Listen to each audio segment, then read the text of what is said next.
Hallo Leute und willkommen zurück bei Uncut. Wir cutten auf diesem Kanal nicht nur Körpergewicht, sowieso nicht, sondern auch nicht diese Aufnahmen. Und wir reagieren heute auf Jamal Browner. Jamal Browner ist auf jeden Fall einer der stärksten Deadlifter auf der Erde. Und wir haben ein Video hier mit ein paar Tipps und Tricks. Ne? Hier oben seht ihr den Titel. 410 Kilos auf seiner Stiffbar am Deadliften am sein. Naja, wir schauen mal rein und gucken uns das Ding ganz entspannt an. Houston, Texas. Ich glaube, diese Aufnahme hat er sich bei Russell geliehen. So guys, we are here in Houston again. I'm here for like the third time in the last few months. I'm currently looking for an apartment. I told you guys last video I was moving here, so been apartment shopping. Found a place. We went apartment shopping. Das hört sich richtig cool an. Ich wünsche, man könnte ja auch so rumlaufen und Apartment shopping. Ich glaube, Apartment shopping in Houston ist aber auch teuer, oder? Aber prinzipiell haben die meistens ja so kürzere Laufzeiten. Naja, spannend. Weiß einer, von wo er umzieht? Nach Houston? Das wüsste ich jetzt nicht. Das würde mich mal jucken. Don't know if I'm gonna move just yet. Maybe within the next 2 or 3 months. But today we are here at Corrupted, about to get a workout in. I have deadlifts, bench, and maybe squats. I haven't squatted in like the last, I guess, since my meet. So, been just doing bench and deadlift. So, going to... Das würde ich auch gerne mal machen, einfach nach dem Meet dann nicht mehr beugen und einfach nur Bench und Deadlift machen die ganze Zeit, weil beugen nervt sowieso. Keiner mag beugen. Take you through a short sumo tutorial, just some little tips and tricks that I've changed along the way since my last video, so you guys will enjoy that. But right now I need to go change. I have Gymshark on, but I have some more Gymshark on. Gymshark hat wirklich die Powerlifting-Szene sich zu eigen gemacht, ne? Also ich habe übrigens auch eine Anfrage bekommen von Gymshark, ob ich von denen Athlet werden will. Habe ich aber abgelehnt, weil ich ja eigene Klamotten habe. Freundlich abgelehnt. Aber das finde ich echt cool. Also das ist geil für die Szene, weil es halt einfach, also auch in Deutschland ja, ne? Wir haben ja jetzt auch viele deutsche Powerlifter, die dann bei Gymshark sind oder zu Gymshark oder wie auch immer. Und das finde ich ganz geil, weil der Fokus einfach mehr hin zu Leistung, hin zu einem Sport, also ne? Weg von vielleicht ein bisschen Aesthetics und diesen ganzen Problemen, die da mitkommen, wandert. Finde ich ganz geil. Gymshark stuff I need to change into, so about to do that and put some weight on the bar, then show you guys a little tips and tricks. So ich bin gespannt auf die Tipps, weil ich kann auch alle Tipps gebrauchen für Sumo.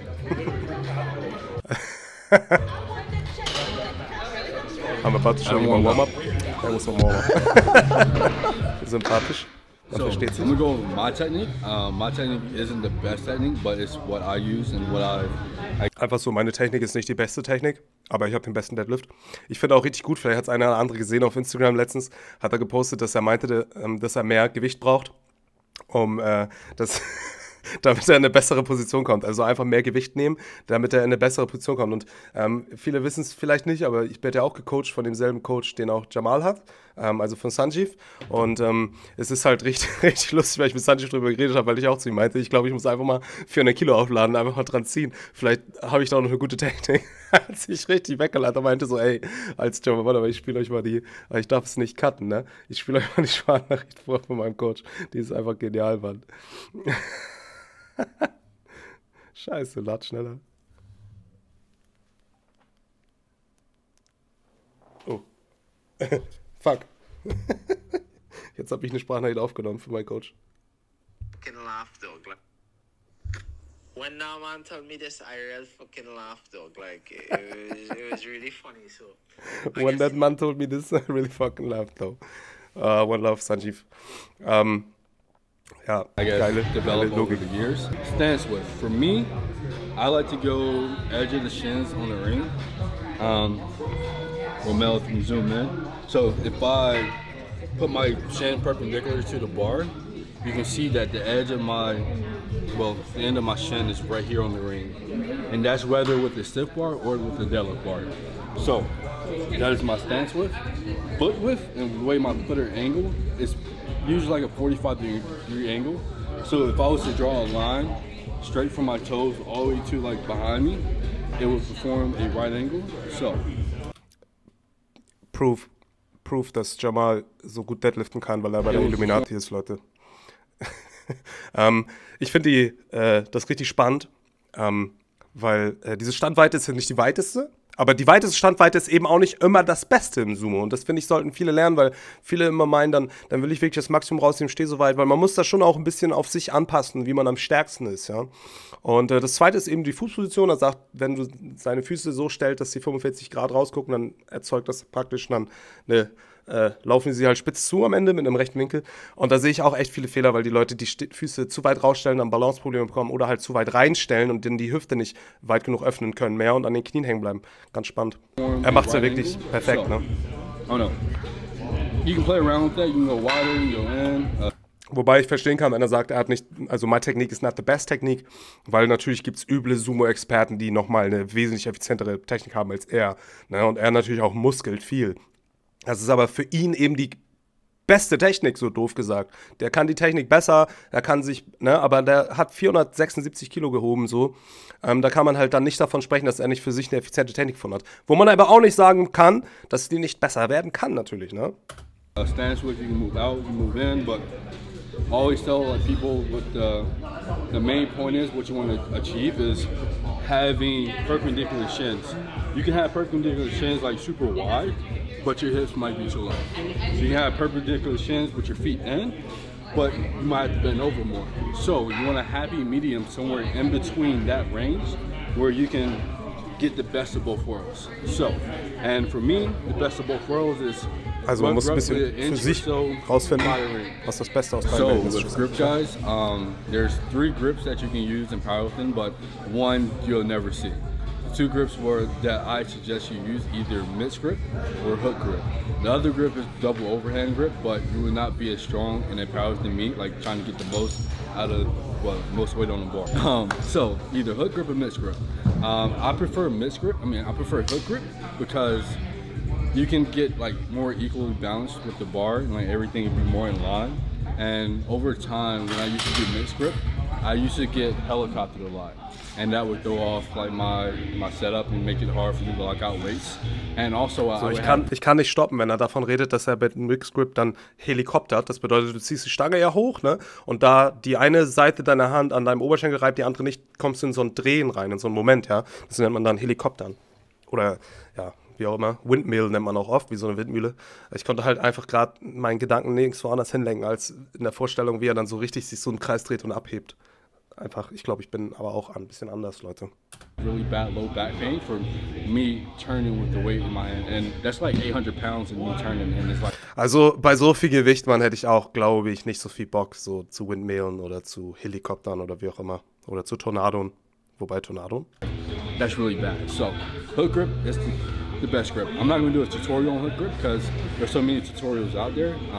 You guys can go in and be one of those, but my hook grip isn't the best. I'm still learning, so. Er hat ihn aber sehr stark verbessert, ne? I'll give you guys a video. So right now, go over in just in der letzten Zeit ist er richtig gut geworden bei dem Training. It's only 265 on the bar. Most people don't know how to pull slack out of the bar. I wish there was an easy way to like kind of explain it. It's more something you feel. I tell people all the time when they ask me like, how do you get so much speed off the ground? The key is to treat it like a leg press. Anyone can go in that leg press over there and press like 1,000 pounds, but it's hard to kind of pull 1,000 pounds off the ground. So trying to use different muscle groups, ist auch so ein Tipp, den ich bis heute nicht verstanden habe, Mann. It's going to help you. Ich verstehe ihn einfach nicht. More weight, einfach nicht, Mann. I guess press more weight. I believe, let me say this. Das hört sich so simpel an, ich verstehe es einfach nicht. Every lift is a press. The squat is a press, the deadlift is a press, the bench is a press. So you're pressing yourself off the ground. You're not pulling yourself off the ground because you don't want to do that. Once you start pulling too much, you're taking your legs and everything out of the equation, and that's not what you want to do. Your legs, your quads, everything below is your strongest body parts. Then your back is. So you want to have the best of both worlds. Also im Grunde ist das ja nur ein Cueing, ja. Also du siehst halt das Cueing anders von einem Zug hin zu einem Press. Aber eigentlich, de facto, hast du ja keinen Unterschied in der Bewegung nachher, wenn du, sagen wir mal, das Cueing einfach außen vor lässt oder jemand mit dem Cueing auch viel besser klarkommt als ein anderer, ne? Deswegen, ich check einfach bis heute diesen Tipp nicht. Ich check ihn einfach nicht, Mann. Ich check's einfach nicht. So, wir haben jetzt gerade wieder die Diskussion mit meinem Coach, weil ich versuche, mehr Slack zu ziehen. Aber ich check's einfach nicht. Also klar, ich kann Slack ziehen und so. Es ist dann auch hammerschwer, aber ich check nicht, warum das dann besser sein soll. Ich check es einfach nicht, Mann. Ich versuch's doch. I'm trying, man. All the muscle you can to lift the weight off the ground. Warum ist es so schwer? To initiate the pull, for me, I like to do a slight hip shoot. See me when I hip shoot, I'll raise my hips up. Kommt dann and rein. I'll pull the weight like that. What I'm doing essentially is, dachte, er hebt when einfach I'm so 220 shooting my oder hips so up, entspannt. I am getting tension on the bar, so I am making my arms as long as possible, while also setting my hips at its highest position without being too high from where I'm over the bar, or too low where it's going to be like Ich persönlich komme so rum überhaupt nicht damit klar. Ich muss den Setup andersrum machen. Deswegen habe ich auch so Probleme mit Zughilfen zu ziehen. Aber es ist natürlich sehr individuell, ja. Der eine so, der andere so. So, this is my happy medium, and I want to set my hips high. That way, it makes it easier to lock out. Ja, weil du dann halt deinen Rücken mehr nutzen kannst. Aber er hat halt einfach einen krank massiven Rücken und Körperrückseite, ne? Everything just becomes easier. There's less of a second pull. Some people set their hips, then they have to pull the weight off the ground, and it's like they're really slow, and that's not what you want. You want to try to use all the momentum you can to finish the lift. So, also ich sehe das auch so, aber es ist ein bisschen schwierig, ja, weil wenn du dann tatsächlich richtig schnell ziehen willst vom Boden und also er hat ja selber auch jetzt wieder Lockout-Probleme oben, ja. Und besonders wenn jetzt der Hook besser wurde, kriegt er das oben nicht rein und das Problem ist ja, dass du nicht in den Lockout kommst, weil du halt schnell vom Boden kommst, während du Positionierung verlierst. Das ist natürlich mit einer Deadlift-Bar ein bisschen was anderes. Ey, es ist halt einfach Lift, den man echt mastern kann, so und muss, ja. Also auf einem hohen Level, aber trotz dessen ja, schwieriges Ding. A lot of things like you want to try to be mindful of is timing of your lockout with sumo. That's timing, a big thing, because if you lock out your hips too fast, well, I guess your knees too fast. Und dann fällst du nach vorne. You might be in a position where you're kind of pulling like here, and you'll end up doing like basically a stiff leg sumo pull. That's not what you want. Er hat kurz mich or beschrieben. You can, I guess, lock out your shoulders too fast, and you'll be in this position where you start fighting with the bar, and your knees become soft, and that's not what you want either. So you want to try to lock out your knees, your hips, and your shoulders all at the same time. It might not be on point, but as close as you can get to that timing, the faster you can lock out the weight. So I guess I go slow. I'm not really a slow puller, so here you go. You want to initiate the pull? So wie er es aus Versehen hochhebt. If you're looking at the video in slow motion, your knees will lock out, your hips will, and your shoulders, but as long as you can get that timing as close as you can, that's going to be ideal. So, fast. Er hebt halt schon aus Versehen. Some little tips and tricks I can think of, like your head position. I like to keep my head neutral throughout the whole lift. So if my upper body torso is looking down, I'm kind of looking forward and down. It's not something that I do purposely. It's just something to kind of keep everything in line. So if I know if I'm looking up, I know my torso is in a good position. If I'm looking down, I know I'm in a bad position. So it's kind of, it varies day to day. It's not like something I try to do. It's just something I kind of be mindful of. And with your lats, I guess, a lot of people try to tighten their back. They be like this. That's not what you want. All you have to do. Man muss schön soft werden, ja. Also wenn du so krampfhaft versuchst, die Schultern einzuziehen, das funktioniert echt nicht so gut. Man muss schön locker sein, flockig, die Schultern kreisen lassen und so die Arme lang werden lassen durch. Also ich atme ja auch aus vor meinem Sumo, ja, so. Dann wirst du ruhig, der Rücken wird rund, die Arme werden lang. That's some nice shit. Do this, put your hands out, whether you're doing a mixed grip or you're doing hook grip, pull your pinkies into your body. Just doing that little simple task right there, you can keep everything up here relaxed, but your pinkies turn into your body is going to help lock your lats in. That little simple trick, that's all you have to do. Same thing when you're benching, pull the bar apart. Even when you're squatting, pull the bar apart.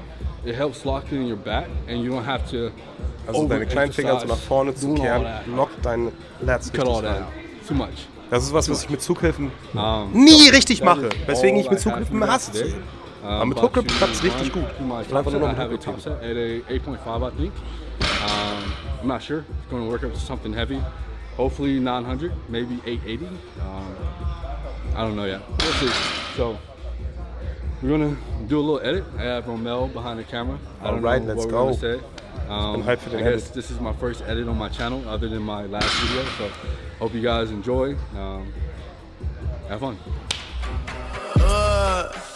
I heard they checking for me, no one checking on me, so I had to go run up a check. I got the message on me, ain't no flexing on me, my attorney gon' call and collect. Blessings on blessings for me, my successes only made them envious, they got upset. I had to put all their egos in check. I want the money, the power, respect, and I heard you know so-and-so, you not a threat, cause I really know so-and-so, they like my family, so they set. Wie er runtergreift zur Stange, schaut mal, da, wie er den kleinen Finger praktisch nach vorne und nach außen kehrt, so. Das ist das, was er gerade meinte. Wenn du den Hook Grip greifst, runterzukommen, die Handflächen praktisch so Richtung der Stange zu lehnen, den Daumen so rein und die Finger nach außen und dabei die Arme lang machen. Das ist so ein richtiger Gamechanger-Trick für mich gewesen, auch beim Sumo. Das siehst du hier richtig gut, dieses Rauskehren und dabei spannst du gerade voll in die Lats. Ich liebe Sumo mit Hook Grip, Mann. Aber ich hasse es mit Zugriffen, weil das kannst du mit Zugriffen gar nicht machen. Und deswegen... Aber der Edit ist Killer. Respect and I heard you know so-and-so, you're not a threat, cause I really know so-and-so, they like my family, so they der Edit killt. Scale. Also 410 Kilo. Schauen wir jetzt mal, ob er auch das umsetzt, was er umsetzen will. Füße so gekehrt, dass sie ungefähr zu so einem Illuminati-Pyramide führen. Also den Fuß finde ich noch ein bisschen zu weit reingekehrt. Vielleicht kehrt er den dann noch aus.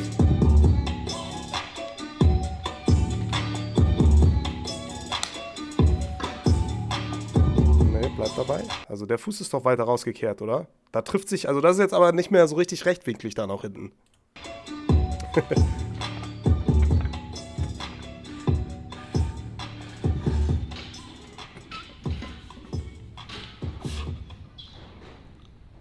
Yes, sir. 410 and a stiff bar. I have bench and some accessories left, but hopefully you guys learned something today. Take something from the video. If you do, let me know. If you wanted to see something else, I can go in more detail about that later on. But for right now, that's all I can really, I guess, generalize for you guys. That was my technique. You see me work out with my technique to a 903 pull, which is 410 kg. It moved pretty good, surprisingly. I thought I was going to shit myself, but luckily I didn't. But then we backed off with 715 pounds for a 4x4. I didn't do all the sets, but don't tell my coach. But now we have bench and accessories. Ich glaube, das ist Sanjis Lifestyle, Mann. Ich mache immer nur ein paar Sätze. See you guys. Ich mache auch nicht immer alle. And I see you guys. Let's go. Nice Video. Ja, also wie gesagt, ne, wir reagieren da ja immer so live drauf, uncut. Ich habe diese Videos auch vorher nie gesehen, ne, das wollte ich mal erwähnen. Das finde ich auch wichtig für die Videos. Naja, ich hoffe, es hat euch gefallen. Ich freue mich über ein Abo und ein Like. Wir sehen uns im nächsten Video. Pascal, check it out. Peace, bro. Drop the mic.